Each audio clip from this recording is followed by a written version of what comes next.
In Padua in the 1530s, Andreas Vesalius did something that had been avoided for 14 centuries. He dissected human cadavers himself, with his own hands, instead of reading Galen aloud while a surgeon cut below. What he found contradicted Galen on over 200 points. He chose to trust his eyes over the ancient text.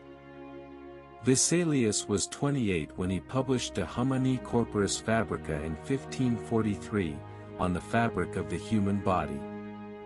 It was the most beautiful and accurate anatomical atlas ever produced.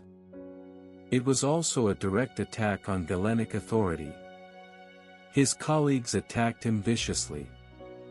His evidence was overwhelming. The illustrations of De Fabrica were as revolutionary as the text.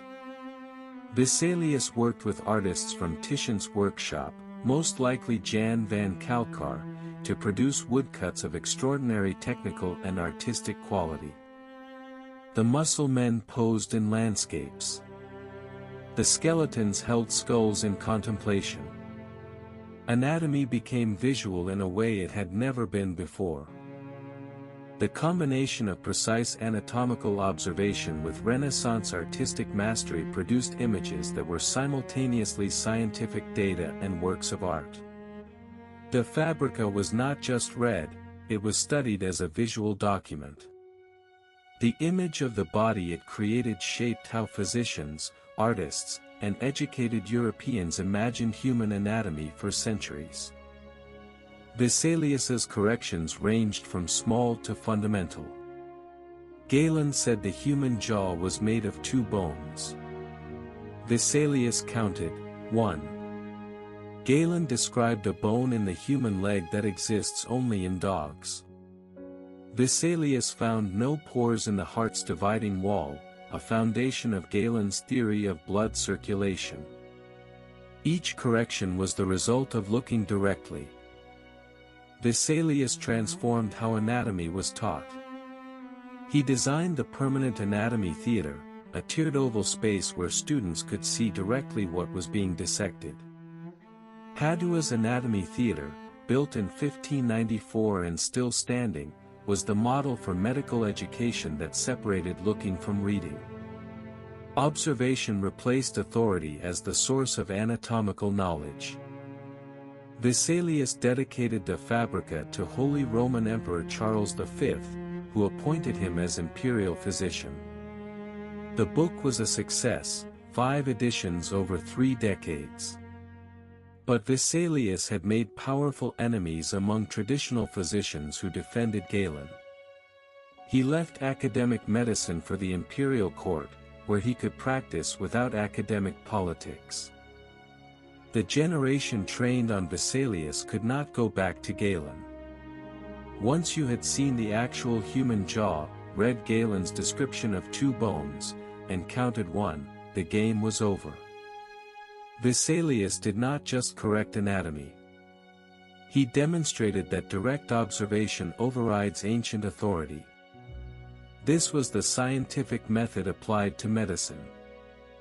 The demand for cadavers that Vesalius created had dark consequences.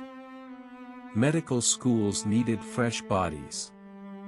Executed criminals were the legal supply, never enough. Body snatching became an organized trade. In Edinburgh in 1828, Burke and Hare murdered at least 16 people to sell their bodies to anatomy schools.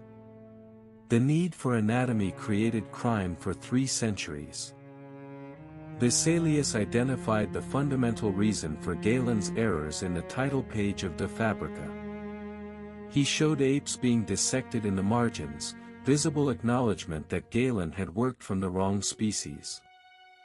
14 centuries of anatomical error traced to one systematic mistake, assuming ape anatomy mapped directly to human. Vesalius made Harvey possible. Without accurate anatomy, Harvey could not have traced the path of blood through the body. Without Vesalius's correction of Galen's heart pores, Harvey could not have shown that blood circulates. Anatomy is the foundation of physiology. Vesalius built the foundation. The modern anatomy atlas is a direct descendant of De Fabrica. The conventions, anterior view, posterior view, layer by layer dissection, labeled structures, all trace to Vesalius. Medical students today learn anatomy from books that are structurally identical to De Fabrica, now 500 years old. The revolution Vesalius started is the system still used. From Vesalius's hands-on dissection in Padua, to De Fabrica's extraordinary woodcuts, to the single jaw bone that disproved Galen, to the Padua Anatomy Theatre, to Harvey's circulation built on Vesalian foundations, to modern anatomy atlases.